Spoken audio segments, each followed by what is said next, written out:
오늘도 말씀에 은혜가 넘치고 또 말씀 붙들고 어려운 하루를 승리하시기를 축복합니다.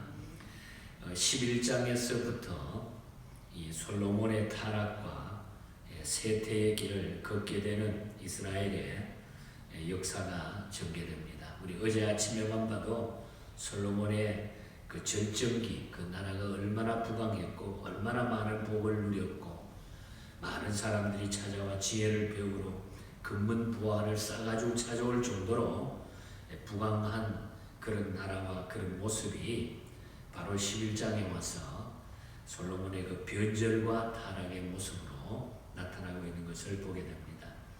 솔로몬은 외교 정책의 일환으로 이방 여인들을 아내로 맞이합니다.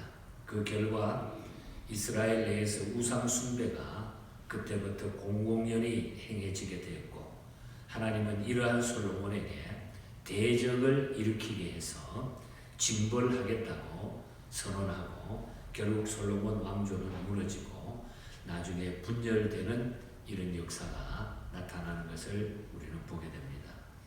솔로몬을 붙인 다윗이 가졌던 하나님을 의지하는 신앙의 기초를 하나님께서 부여하심을 덧입음으로 이스라엘 역사상 사실 보면 최고의 전성기를 구가하면서 하나님께서 직접 통치하는 그 신정국가의 이상적인 군주로의 모습을 지금까지는 보여주었습니다.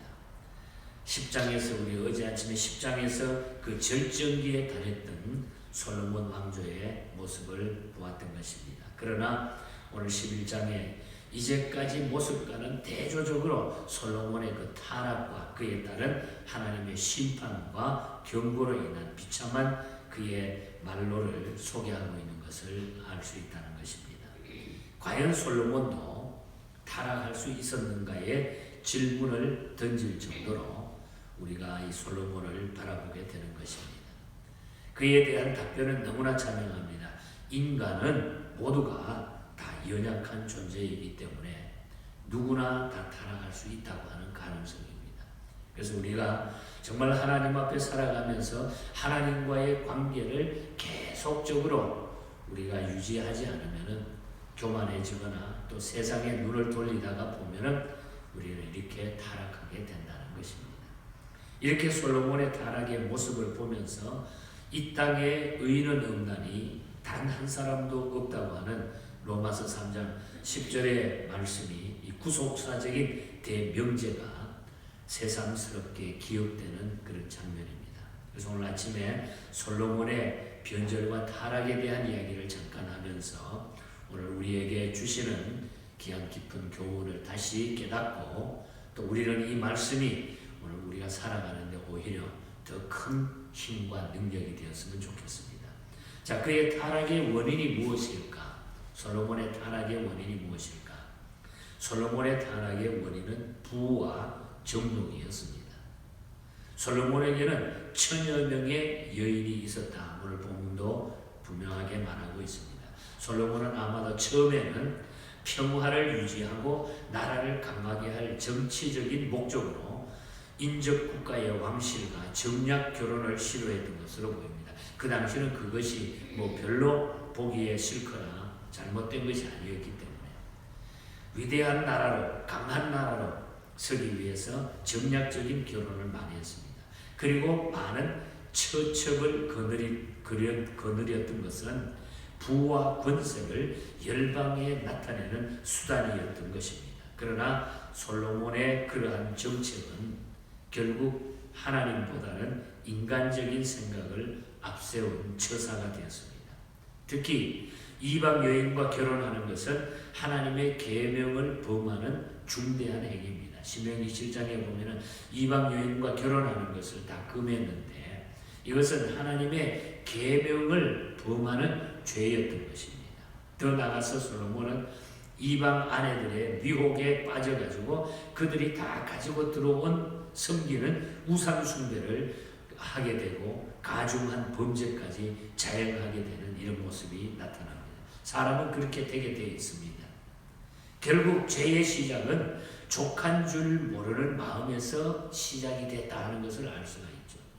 하나로 족한 줄 모르는 자들은 둘과 셋도 족하지 않다고 생각을 하는 겁니다. 그래서 우리 인간의 욕심은 끝이 없는 거예요.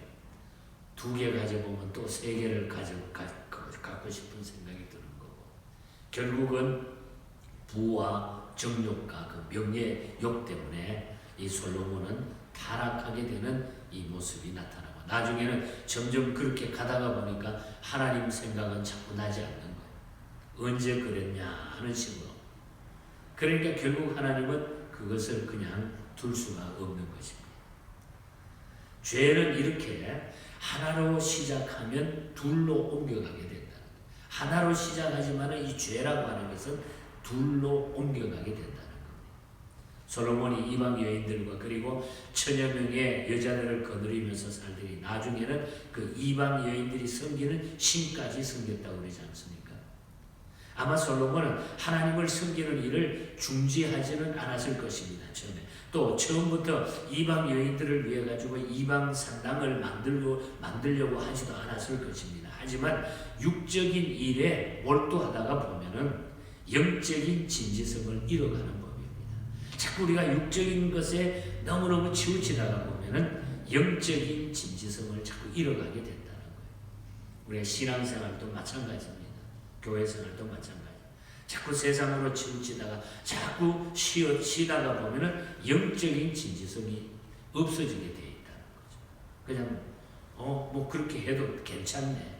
지나가다 보면 어느덧 나도 모르게 나는 세상적인 사람이 돼가고 있다는 거죠. 솔로몬은 지혜의 사람이었는데 여인들로 인해서 그 지혜가 어리석게 돼가는 이 모습이 나타나고 있습니다. 특이한 것은 솔로몬이 여인에 대한 위험성을 너무 자주 그리고 분명하게 경고하고 있다는 거예요. 그 외에도 잠언서에 보면, 솔로몬이 쓴 잠언서에도 보면, 또한 솔로몬이 쓴 기록에 보면은 이 여인에 대해서 많은 이야기를 하고 있습니다. 잠언 7장 26절에도 보면 그가 많은 사람을 상하여 엎드리지게 한다. 그라고 하는 것은 여인의 사랑을 이야기합니다. 이렇게 말을 하면서도 솔로몬은 결국 거기에 넘어지게 되는 것. 솔로몬이 여인들 까닭에 그의 영적 생명이 상하여 갈 줄을 몰랐다는 거죠. 안타까운 그 마음이 솔로몬이 기록한 말씀에 계속되고 있다는 것을 우리는 보게 됩니다. 남을 가르치는 것이 피하는 것보다 쉽다고 느껴집니다. 성경은 그래서 고린도전서 10장 12절에 보면 뭐라고 합니까? 선줄로 생각하는 자는 넘어질까 조심하라. 그래서 섰다고 생각할 때 넘어지는 것을 조심하라. 그토록 기도 많이 하던 솔로몬이 1000번제를 드리고 많은 기도의 삶을 살았던 솔로몬이 넘어진 것을 보면은 선악의 차이가 너무 좁다고 느껴지는 것입니다. 그러므로 예수님은 우리에게 뭐라고 그랬습니까? 시험에 들지 않게 깨어 기도하라. 그래서 깨어 기도하라. 그래서 우리가 늘 기도를 쉬지하지 않을 때에 우리는 계속 우리의 믿음을 유지할 수 있는 것이고 하나님과 우리의 관계가 계속 힘있게 전진해 나가게 될 것입니다. 죄는 하나에서 둘로 옮겨가게 돼 있다고 하는 것. 우리가 무섭게 받아들여야 돼요. 죄는 하나에서 둘로 옮겨가는 것. 자꾸 커지는. 그래서 결국은 죄의 삭선 사망이 되는 겁니다. 그걸 말미암아 우리는 망하게 되고 죽게 된다. 9절에서 13절에 보면은 하나님의 경고와 심판을 보게 된다. 이 일을 통해 가지고 하나님이 경고하시고 심판을 주시는 거죠. 하나님은 솔로몬에게 2번씩이나 계명을 준수하라고 했는데도 듣지 않고 우상 숭배하고 하나님의 법도를 지키지 않자 이스라엘 왕국을 빼앗아 가지고 뭐라 그럽니까? 9절에서 11절 사이에 보면 그의 신하에게 줘버리게 됐다. 내가 신하에게 주겠다. 너 나라를 빼앗아 가지고 너 신하에게 주겠다. 하나님이 그렇게 선언했습니다. 하나님께서는 솔로몬에게 진리를 분별할 수 있는 지혜를 주셨고 2번이나 권면의 말씀을 하셨습니다. 그럼에도 불구하고 우상 숭배까지 했다는 것은 안일과 교만으로 하나님의 말씀을 경홀히 여겼다는 것입니다. 그러므로 인생의 타락과 멸망이라고 하는 것은 하나님의 말씀을 경홀히 여기는 데서부터 시작이 된다. 말씀을 우리가 중요하게 생각하지 않고 가볍게 생각하고 아무렇게나 생각할 때에 우리는 넘어지게 되어 있다는 것. 그래서 결국은 이 일로 말미암아 이 다니엘 왕국 시대가 종결이 되고 그 아들에 의하여 솔로몬의 아들 르호보암 그리고 솔로몬의 신하의 느바세 아들 여로보암을 통해 가지고 완전히 여기서부터 이제 분열 왕국이 시작이 되는 겁니다. 그래서 12장에 가면은 왕국이 완전히 분열이 됩니다. 그래서 14절 오늘 보면 14절 이하에서부터 25절에 보면은 솔로몬의 대적이 일어나는데 에돔 사람 하닷의 아들 여로보암을 통해 가지고 대적을 일으키겠다. 그래서 26절 이하에 보면은 여로보암이 나라를 솔로몬의 손에서 찢어가지고 주겠다. 솔로몬의 찢어가지고 여로보암에게 주겠다. 선지자 아이야가 나타나가지고 여로보암에게 솔로몬의 손에서 이 나라를 찢어서 내가 10지파를 주겠다. 이게 하나님의 계획이었어. 10지파를 주겠다. 그리고 솔로몬 중에는 한 지파만 남겨두겠다. 그래서 솔로몬의 아들 르호보암 그리고 그의 신하의 느바세 아들 여로보암으로 의해 가지고 이제 분열 왕국이 바로 12장부터 이게 생기게 되는 겁니다. 그러니까 하나님 앞에 잘못 살아감으로 말미암아 엄청난 위기와 역경들이 나타나게 된다는 거죠. 그래서 41절에 43절에 보면 결국 솔로몬은 마지막에 죽게 되고 그 아들들에 의해 가지고 나라가 망하게 돼요. 그리고 이 르호보암이 얼마나 잘못되는지 이 아들과 이 다윗이나 솔로몬처럼 하지 못하고 엄청난 일이 벌어지는 이 역사가, 그래서 우리는 열왕기 역대상하를 우리가 이제 계속적으로 보면 분열 왕국이 되면서 엄청난 그 역사의 소용돌이가 일어납니다.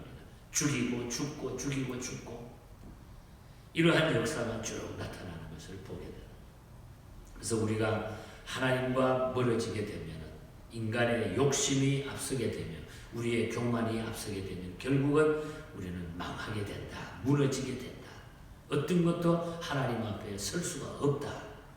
그래서 우리는 의지하고 우리가 바라볼 우리는 하나님밖에 없습니다. 우리의 위로자, 우리의 인도자는 하나님 한 분이시라고 하는 것. 그리고 죄라고 하는 것은 하나에서 둘로 옮겨가게 된다고 하는 것. 그래서 우리는 그 삶을 바로 살기 위해서 늘 하나님 앞에 시험에 들지 않도록 우리가 깨어 기도하는 일이 주님 앞에 가는 그날까지 계속되어야 되는 우리 성도의 삶인 것입니다.